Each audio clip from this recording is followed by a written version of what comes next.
This lesson continues studying of Exodus from the celebration after the nation of Israel crosses the Red Sea to when God defeats the Amalekites with Joshua leading the army.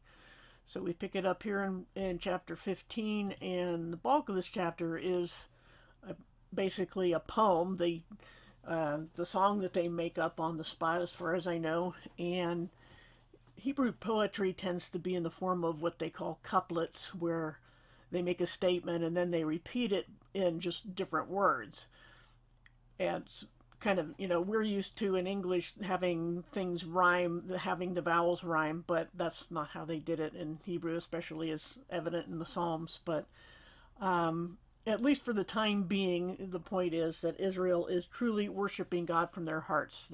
They just saw a really spectacular miracle, and they went through a sea on dry ground, and the pursuing high-tech army of the time was drowned in the sea. And that's another thing, is that you don't say that people drowned in a marsh, and they don't drop like a rock into the depths of a marsh. So again, as with the other video, that there's just no way this was a sea of reeds. And so that's really the main point of that whole chapter 15. And this is one way, this is what worship really is. And of course, it's not the only way to worship God, but in both testaments, it's clear that God wants to be in what we would think of as a parent-child kind of relationship with us, a family. And that true worship is when our daily lives reflect that relationship and not be fickle like the Israelites will turn out to be and have been already. But as it says in Isaiah 29:13, these people come near to me with their mouth and honor me with their lips, but their hearts are far from me. Right now, everything is good. Their hearts are in it, but that's not always going to be the case. And as Jesus put it in Matthew 15:11, it's not what goes into us that defiles us of what's come out. In the same way, it's not what we do outwardly that is true worship, but where that worship is coming from. And if our hearts are not in it, and we don't live like God matters, it's just empty words and hollow tunes. And that's something we have to be careful of these days, and not, forget to learn these lessons from the Israelites, who would, as even Jesus put it when he was being praised on what's called Palm Sunday, that he knew not to let this go to his head. Not that it would, but that's the phrase, the understanding that he knew that even though they were sincere at the moment, that they would turn on him at the drop of a hat. And so it has been with Israel, but we do the same thing.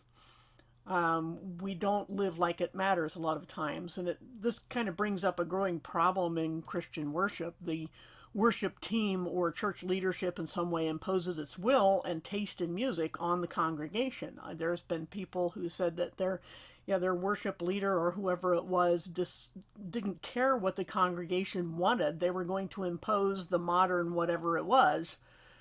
And the problem is, how can we join our hearts in worship if the music is grating, or the lyrics are shallow, or the tune is nearly impossible for the average non-musician to sing? When I was much younger, I thought that only Luddites would forbid the use of instruments in worship, but maybe they were onto something, because how many of our worship songs would be singable without instruments? Now, don't get me wrong, even Miriam and all the women here have tambourines in this passage, and they all not only sing but also dance. So I'm not saying, let's all go back to horse and buggy days. But what I think the modern church has done is make participation in worship nearly impossible. Somewhere between the old bringing in the sheaves and the new draw me close, which incidentally most worship music seems to either come from Hillsong or the Newsboys for some reason. But the lyrics, a lot of times, in both of those cases, even the old hymns, the lyrics are like, why are we singing this? This could be sung anywhere at any time. Some people have said that songs like Draw Me Close could be sung in a nightclub and you wouldn't know the difference. It sounds like a love song. And a lot of people have, almost to a sickening level, liken salvation to some kind of dating, like they're almost dating Jesus. And this is just disgusting. But somewhere between those extremes of just sticking to the old 150-year-old hymns that really don't say much either, or the new ones that border on, I don't know what to call it, but somewhere between those two extremes is worship that really honors God and what He has done and will do, rather than what we say we're going to do or how God makes us feel, or some other meaningless work or army song that have all been the ancient church hymns as well. Somewhere between those two extremes is what God really wants from us, and that's our hearts. So, but let's get back to the text and go down to verse 20. And what we see there is that Moses' sister Miriam, she is called a prophet. She's leading the women in worship, but she is no less a prophet than any man would be, and she isn't the only such woman in Scripture. Others would be people like Deborah, the wife of Isaiah, Huldah, the four daughters of Philip in the New Testament. There are female prophets, and I think Deborah especially was saying, "Thus saith the Lord," as any man would, and she lived at the same time as Jeremiah. So God is not scraping the bottom of the barrel to use a woman as a prophet. And Peter said on Pentecost that he quoted Joel and said, "Your sons and daughters will prophesy." And prophesying is not just telling the future, it's speaking to the people on behalf of God, whereas a priest represents people to God. And it doesn't matter anyway, where the point is that God is not a respecter of persons. And the thing is that we need to remember why it is that God has put emphasis on the firstborn males and not females. It's a reminder that Pharaoh tried to murder them, and later Herod would try the same thing. He would kill all the baby boys 2 years and younger in an effort to kill what he considered a future rival to the throne, or governorship or whatever. That's what that's a reminder of. It's not proof that men are more godly or qualified to lead just because of their flesh. And so if a woman is gifted to prophesy, then no one can tell her not to do it. And here we have, even in the Old Testament, women prophesying. And how can this be more restrictive in the New Testament? So that's the point. But we should keep in mind also that through most of history, when we just mentioned that the reason God is singling out firstborn males in these passages, most of history has been baby girls who were killed. Even today, in some Eastern cultures, girls are aborted at a much higher rate than boys. And this is what people do, not what God does or approves. Remember God's habit of choosing the lowly and weak. We dare not despise them, or God himself will avenge. And remember also that not all of God's vengeance will be in this life. As Jesus put it in Matthew 20:16, the last in this life will be the first in the next. So what I'm trying to draw out of this passage is the fact that God is not a respecter of persons, and we shouldn't do that in the church, especially looking at the flesh instead of the heart.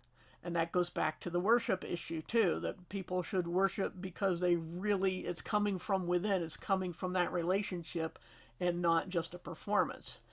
So now let's go down to verse 22. And after the celebrations, Moses leads the people into the wilderness, but after 3 days of walking, they find no water. So the fickle and faithless Israelites do what they do best, which is whine and grumble against Moses. And still they get what they demand, a miracle from God through Moses, which God uses to remind them who he is. They seem to need a lot of reminders. This illustrates God's patience and reluctance to punish, which is another lesson for us. But the point is, you can't do that forever, and he won't do that forever. There will be at least 2 times in Israel's history when they were exiled, and yet God always takes back a remnant. We have to remember that in our own time. Just because Israel has been in exile since AD 70 doesn't mean that he's done with them forever, any more than he was done with them when they were exiled to Babylon or Assyria. So this is why we study the Old Testament, so we know what God's habits are and how he has treated Israel. But now let's go down to 16. And shockingly, they get to the next area of wilderness and start complaining again. and saying they'd be better off to die in Egypt, where at least they had pots of meat and all the bread they wanted. They have really short memories. So if we look down here just a little bit farther in verse 4, God says, fine, I'll rain down bread from the sky, but I'm going to test their sincerity in following my rules. So he tells them to gather bread for 6 days, but not on the 7th. So on the 6th, they have to gather twice as much. And Moses points out to the people that it isn't him and Aaron they're complaining against, it's God. And then down in verse 9, God tells Moses to tell Aaron to assemble the people and tell them that God will give them meat in the evening and bread in the morning to show them once again that he's God and they're not. So they are whining and he is doing things for them, but he's also testing them in these things, and they're all lessons. These things happen for reasons. And then we'll go down to verse 13 and see that, as promised, God sends a flock of quail for meat, and the next morning the ground is covered in something they decide to call, what is this? Which is where the word manna comes from. They don't know what it is. What's this stuff? And that's all they could think of to call it. It was kind of whitish and very light and had the taste of honey. But anyway, they collect just what they need for the number of people in their tent or house. They were living in tents because they're traveling, which is a good reminder that what God does with one person is not always what he does with another. We have to remember that one size doesn't fit all when it comes to how God uses people. And then Moses also tells them not to try and save any for the next day, when it's, not the 6th day. On any of the other days, they only gather enough for that day. But of course, some of them don't listen, and the next day the manna has become worm-ridden and smelly. So that's a lesson that God is having to teach them a lot of.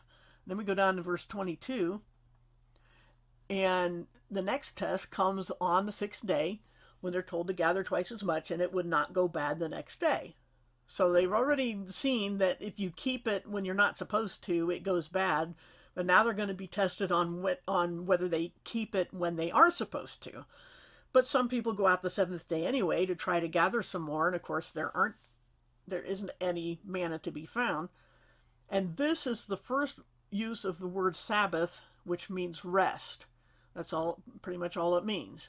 And like the rite of circumcision, it predates the actual Levitical law. So again, some people take this to mean it's a rule for the Gentiles as well to observe the Sabbath.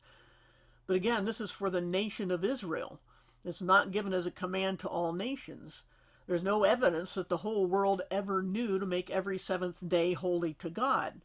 They may have had some inkling of that, but we don't have any mandate from the Bible to extend it out to Gentiles. This is all specifically for the nation of Israel. And again, as mentioned in an earlier lesson, when it comes to things that predate the law, we don't hear Christians today mandating circumcision, but they will mandate tithing and Sabbath observance because it's selective. It's just arbitrary. So now let's go down to verse 31. And as a reminder for coming generations, God tells Moses to have Aaron collect a jar full of manna to be preserved. And this manna would be the bread, quote unquote, of Israel for years to come, for all coming generations. And especially, that this reminder would be kept, this jar of it, but throughout their what will be 40 years of wandering, manna will be their staple food, manna and quail. And Constable, the notes that I always put in the description, says that since caravans passed through the areas that they were wandering, the people of Israel certainly traded with them. That's half the reason God probably had them take all that stuff, that loot from the Egyptians. And so they could get other food during that time, but manna was still going to be the main thing that they could count on. And then down in chapter 17, God has Israel move on. And again, they come to a place where there is no potable water or drinkable, usable water. So again, they take it out on Moses. I think there's a pattern here. So God has Moses take the elders to a certain rock, and Moses is told to strike the rock with his staff, which causes water to flow out. I think it's as much a miracle that this stopped the grumbling against them for the time being as that water came out from a rock. I'm not sure which is the bigger miracle. But then as we see down here in verse 8, as if they needed another reason to whine, Israel is now attacked by the army of Amalek. But God has another lesson to teach them. They muster an army, and during the battle, Moses is going to stand on a hilltop with his staff in his hand, and this is where we meet Joshua for the first time. And you'll notice in the Greek text, the name for Joshua is Iesus, or Jesus, more like the y sound, exactly the same as it's spelled and probably pronounced in the New Testament for Jesus. That's how it's written in the Greek New Testament, Iesous, using English letters for our convenience here. So if people want to, again, I mentioned about the sacred name nonsense on Elohim and Yahweh and things like that before. The same you could do throughout the New Testament. If you're going to do that, do it thoroughly and call everybody by the way it's written in the Greek or the Hebrew equivalent, but people don't do that. They're, again, selective. At any rate, Moses is accompanied on the hilltop by Aaron and someone named Hur, while Joshua leads the army down on the ground there. As long as Moses holds up his hands, presumably to hold up the staff, which was the symbol of royal divine power, Israel prevails in the battle, but the tide turns every time he lowers his hands. So to deal with fatigue, they have Moses sit on a rock while the other two hold up his hands. And clearly, God is winning the battle. Even though the people are actually fighting it, it doesn't go well for them when Moses doesn't hold the staff up, or at least hold his hands up. So if we look down here in verse 14, we see that God tells Moses to write this down as another memorial and have Joshua memorize it, because God will remain the enemy of the Amalekites and eventually wipe out the memory of them from the earth. We will also remind them that, that's kind of seems counterproductive. If you're going to wipe out the memory of them from the earth, yet you want to memorize this so you remember it. That maybe, the remembering is obviously just for the Jews, and the rest of the world will forget there were ever these Amalekites. It will also remind them that the battles they win as a nation are not won by them, and that God will only enable them to win as long as they walk in his ways. And we should note also that Moses wrote the words, since liberal critics claim writing hadn't been invented yet. I have the impression from looking around that the critics are finally abandoning that claim that writing hadn't been invented in the time of Moses. It certainly had, and far before that. All right, now to chapter 18. And at this time, after they've won this battle through God's power with the Amalekites, Moses' father-in-law Jethro reappears, and he brings Moses' wife and sons, and Moses gets them up to date on all the stuff that has happened. And then if we go down a little bit to verse 10, we see that Moses' father-in-law advises him on some things. First of all, though, he praises God and accepts that this God is the one above all others, because Jethro was a priest of Midian, but it doesn't say priest of what God, and certainly the knowledge of the God of Israel wasn't all that widespread. So it's, this just noting in the text that he praises this God. And then the next day, we have to go a little farther to see the rest of that, starting in verse 13. Moses sits down to judge disputes that arise among the Israelites, as seem to be the habit. If you have that many people, up to 2 million or so, you're going to have petty disputes break out, and somebody needs to adjudicate those. And it seems from this verse, we hadn't heard about it before, but this passage, that Moses was the judge. He judged everybody, and they stood in line all day waiting for their turn. So Jethro says this is inefficient, it's exhausting, so he advises Moses to only deal directly with issues concerning direct commands from God and the really toughest legal cases, but appoint people of high character and wisdom to handle the day-to-day disputes. And we can see that down in verse 21. And so he follows his advice, and appoints people. And let me go down. I think, yeah, we do have verse 21 there. Moses takes the advice, delegates judging authority to them by tens, fifties, hundreds, and thousands, which a rough equivalent would be like in the U.S. here, we'd have legal issues on a city, county, state, and federal level. Though Israel as yet had not been given a detailed law code or national code, they certainly were familiar with such things because they didn't grow up in a vacuum. They grew up in Egypt. They had a very well-developed legal system, as did a lot of nations at the time. So when people say borrowing, they're trying to presume that Israel was supposed to have been grown, formed in a vacuum and never had any contacts with the outside world. And so when we say that the Bible is authentic and original, that doesn't mean it was done in a vacuum and the people had no contact with the rest of the world. That's just a really bad logic and an unfair argument. But at any rate, I think we're going to stop there. That's pretty much the end of chapter 18. And the next lesson, the next chapter, will go on to 19. And this is where we see the beginning, the details of the codified laws of Israel from God. But to end this lesson, let's take a look at Constable's notes on this chapter for a small chart of some uncanny details comparing Melchizedek and Jethro. On the left there, you can see we have Melchizedek that we met back in Genesis, and then Jethro on the right that we met here in chapter 18. Well, we met him before, but about his encounter with Abraham, not Abraham, Moses here. Both were Gentile priests. Both met the chief protagonists at this time. One was, before it was Abraham, this time it's Moses, after they have defeated an army.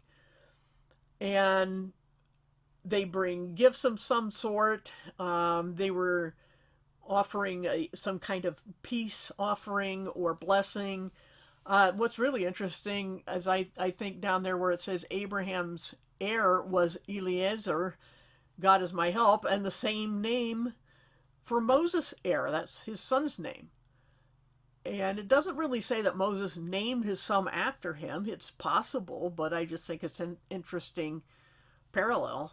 And then the second to last one there, Melchizedek praises God for rescuing Abraham from the Amalekites, and Jethro praises God for rescuing Moses from the Egyptians. So, and it's interesting that we've met the Amalekites here again. I'm sure that's not an exhaustive list, but there were Amalekites involved here as well.